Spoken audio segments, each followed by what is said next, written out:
Thank you, Secretary Rubio. Representative KAMlAGER Dove. So, Mr. Secretary, 5 months ago, you essentially became the new overlord of Venezuela, taking control of the country's oil revenues and giving foreign companies access to its oil and minerals. But you have provided no real transparency about where the money is going and who is benefiting from this arrangement. I want to now talk a little bit about Mauricio Claver Carón. So, Mr. Secretary, you've known Mr. Claver Carón for many years, correct? I don't know how many years, but sure. Okay. We know that he was special envoy to Latin America. He's also a former lobbyist who supported your presidential campaign, I think in 2016. And now he runs a private equity firm that is seeking $1 billion in investments in Latin America. Apparently, he is seen as your right-hand man on Venezuela, but he's not a federal employee, and he's not bound by rules about financial disclosures or conflict of interest. According to the Washington Post, he acts like a kingmaker in Venezuela, helping to determine which private companies get contracts and access. And that's concerning because in January, you gave confidential licenses for Venezuelan oil to a company that had been charged with bribery by the Department of Justice and employs a trader who gave $6 million to Trump's campaign. Some have said that Mauricio is the Jared Kushner of Latin America, but Mauricio has said that Jared Kushner is the Mauricio of the Middle East. So who is Mauricio, and why is he riding on private jets to Caracas with executives from firms trying to get contracts? And why is he texting Delcy Rodriguez on the regular? Who is he working for? Okay. What happens when a congressional hearing turns into a battle over oil, campaign money, government transparency, and who really has influence over Venezuela? That is exactly what unfolded in this explosive exchange between Congresswoman Sidney KAMlAGER Dove and Secretary of State Marco Rubio. KAMlAGER Dove came armed with serious allegations and demanding answers about Venezuelan oil contracts and the reported influence of Mauricio Claver Carón. Rubio, however, pushed back hard, arguing that the accusations were not backed by evidence within his personal knowledge and insisting that he had never witnessed American foreign policy being directed towards someone's personal financial benefit. Then the argument over speaking time erupted, and eventually KAMlAGER Dove walked out. Welcome back to the Blue Brief. Before we get into this confrontation, make sure you hit the like button, subscribe to the channel, and turn on notifications because we're breaking down exactly what happened, what was alleged, what was actually established, and what still remains unanswered. Let's start with the central issue, because this hearing was about much more than personality. I'm going to allow you to respond. I'm setting this up because it looks unseemly. That essentially you are taking Venezuelan oil money and sending it through a network of campaign donors, corrupt politicians, and lobbyists, and we can't get any documentation on that. We don't have any receipts. So the question is anyone from the administration, directly or indirectly, benefiting from the contracts being doled out in Venezuela? Is this where I get to answer? Yes. Okay, perfect. Number one is, the number of people, Mauricio is one of many people that are involved in what's happening in Venezuela. There's not a day that goes by that we don't have someone who's interested in what's happening in Venezuela for a variety of reasons.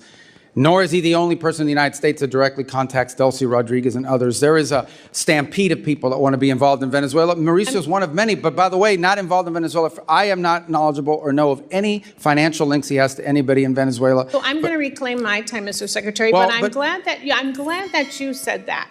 Because you have said these things, you have shared these talking points before. They're not talking points, they're the truth. But it is hard to take your word for it when this is the most corrupt administration in American history. Well, that's we're your talking opinion. Pardons for sale. We're talking about no-bid contracts to those on Trump's family and friends plan. We're talking about a $1.8 billion slush fund.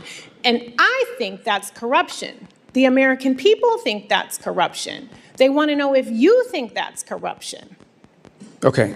Number two, this goes right to the point of transparency. You're absolutely wrong about the way the money flows. It's pretty straightforward, and I'll share. So I'm going to have to reclaim So my when- time again because well, then, so the what kind of question about process is this? They get to corruption- ask the questions and you don't get to question about- answer? It's my time. The question I don't know about about you. When is corruption it is my really time? important. So why am I because here if I don't get you to answer can't your call questions out or your defamatory I'm statements? reclaiming my time, Reclaim. Mr. I want Chair. you to, but I want to reclaim. Well, do I get time? This Because you is make my these time, defamatory Mr. Chair. statements and no one can talk here. If This you is crazy. can't call out corruption in this country, then how can you call it out in another Well, I can't say country? anything 'cause you won't let me That is the speak. question. It is about credibility and your credibility. And your credibility meter is on empty right now. This See, oil. these guys who just get to talk and I don't get to Who answer? determines the barrels of oil that get sold? Why- How but you many won't of let them? me At answer your what question. price I have does an it answer get for your sold? question. Where is it going? Oh, I get will it. They let have to you. use their time for me to answer The your onus question. is on you to joke. prove that there is no corruption happening. Well, how do I That is prove it if your you don't let me talk? responsibility as the Secretary of State. And you know what? Normally we would have access to that data. That's the You do. transparency. You just don't know where to But you're look. not showing us any receipt. Well, then show us. But Do you you won't. commit?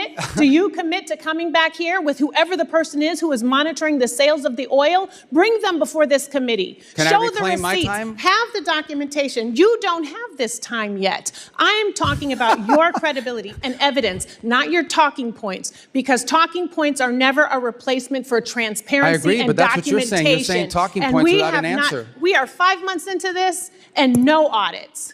Zero visibility into the 100% contracts that are false. awarded. 100% Zero false. Unfortunately, transparency about where the Representative's money time has is expired. going. Representative Salazar is recognized. Yes. And giving contracts with no transparency Can I is borrow your exactly time the to reason answer? why you shut down USAID. So practice what you preach. I yield my Oh, time. she gets to scream now too? Scream Chairman, and can we shout. take down her words? I'll give you some time. I'll give Yeah. you some of my time. Let me just Okay. just Oh God, change what the kind of thing energy. is this? What is this? You get asked questions for 5 minutes and you don't get time to answer. It's not a hearing. I think you said clown Like show a dunk before. tank? I What don't, is I don't this? have to tell you. Representative Ocheski. Thank you, Mr. Chairman. First, Secretary Rubio's earlier testimony referenced the president's son-in-law, Jared Kushner, as a private citizen. But in President Trump's own words, Kushner is an envoy of peace alongside Steve Witkoff. So I ask unanimous consent to submit for the record a political article from February 19th detailing the president's announcement, which makes clear Kushner is more than a private citizen. It's ordered. Thank you. Secretary KAMlAGER Dove wanted answers about the administration's Venezuela policy, particularly the handling of Venezuelan oil revenues and the companies receiving access to Venezuelan resources. At the center of her questioning was Mauricio Claver Carrón. Her argument was straightforward.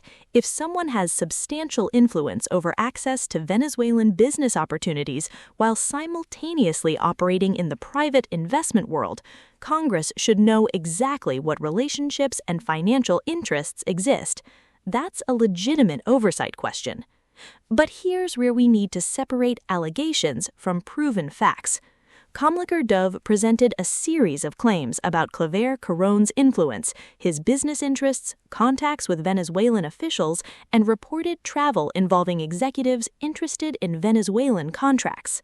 Then she connected those concerns to oil licenses reportedly granted to companies that had faced previous bribery allegations and raised questions about campaign donations. That's where the hearing became especially explosive. KAMlAGER Dove essentially asked Rubio who is benefiting from these arrangements and where are the documentation. Rubio's response was that Claver Carrón was only one of many people interested in Venezuela. He also said he was not aware of financial connections between Claver Carrón and Venezuelan interests. But KAMlAGER Dove wasn't satisfied. She repeatedly argued that the administration's answers were essentially talking points and that Congress needed documentation. And this is where the confrontation turned personal. Thank you. Secretary Rubio, as a senator back in 2023 referencing Hunter Biden, you said, quote, if his last name wasn't Biden, there's no way in the world that he would have made the millions of dollars he made. You also said we can't abandon common sense when someone profits from a family member in power. Is it fair to say that you agree that it's wrong for elected officials and their families to profit from positions of power? To use government service to make money, yeah, of course. Great. I appreciate that, and I share that sentiment with you, sir. I want to revisit some of the details that were brought up earlier and put into the record about the president's own stock transactions, a form which he filed that shows he completed more than 3,700 stock transactions in just the first 3 months of this year alone. The president bought hundreds of thousands of dollars in Palantir stock shortly before he publicly praised the company on his social media site. As if the name drop itself wasn't enough, he included the company's ticker symbol for good measure. Hardly subtle to me. On March 23rd, after nearly a month of war with Iran, the president said talks were, quote, very good and productive, and extended his deadline for a deal by 5 days. Oil prices dropped and energy stocks fell, while Trump bought shares in companies like ExxonMobil, Chevron, and other firms positioned to benefit if the war continued, which it did at the president's direction. He bought a dip that he created. Then there's NVIDIA. The president bought as much as $1 million in stock just 1 week before the Commerce Department formally approved the sale of NVIDIA chips to China. 1 week. He bought up to $5 million more in NVIDIA stock in February, right before the company announced a major chip deal with Meta. It's pretty good luck if you ask me. If that's not bad enough, the president's son struck a multi-billion-dollar crypto deal with a UAE state-backed firm. After the deal, the administration reversed AI chip restrictions, approving transfers of sensitive technology to another UAE-related entity, chaired by the very same royal family figure involved with the deal with his son. That seems like hardly a coincidence to me, and indeed, it is self-enrichment tied directly to the president's foreign policy agenda, and it's how the president's net worth has grown by over $4 billion since he started this term. As the president gets rich, his wars and tariffs are crushing hardworking American families. And I think the American people see through the BS. This is the most corrupt administration in American history. So, Secretary Rubio, earlier today you said you didn't know the facts about the president's financial dealings. I'm happy to share them if you want to see it specifically, but having run through that, now that you do know, would you agree? And do you have concerns about the fact this administration is in fact profiting from their position of power? Well, first of all, what I said is the information you guys were putting up, including on this board, first, that's not in my purview as in the Department of State, and these are things you're producing. I don't know if they're accurate or not, but let me just say this. I've been in every foreign policy and national security meeting for the most part this administration has had. Not once, not a single time have I ever seen even the hint or the indication that any of the decisions being made are for the financial gain of anyone in the administration. Those are my observations. That's what I can speak to. I have not once seen a directive on our foreign policy or our national security policy that in any way indicates that it's being done to the benefit of anyone personally.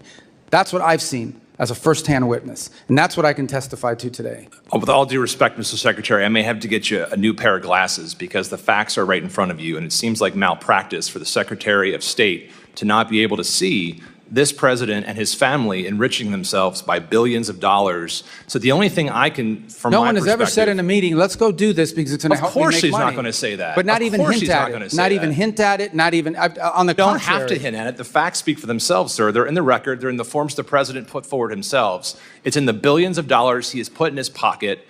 It is the timing of the deals and the announcements, and the only thing I can see is, my question to you as I conclude my time, Mr. Secretary, is what's changed in your perspective? Is it the party affiliation of the president, or is it your own political ambitions? I already told you at the outset, people don't make, and I've seen the president say this, people should not be making money off of their government service. He said that repeatedly. I've heard him say that, but not once. I want to reiterate this. There has not been a single decision that's been made that I have witnessed or been a part of that in any way indicate to me or to any reasonable mind that this was linked to some financial agreement or arrangement.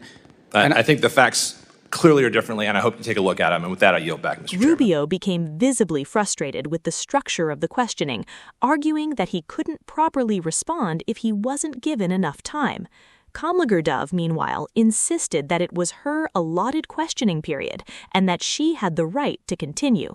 At one point, Rubio essentially asked, "If you're making serious accusations, when do I get the opportunity to answer?"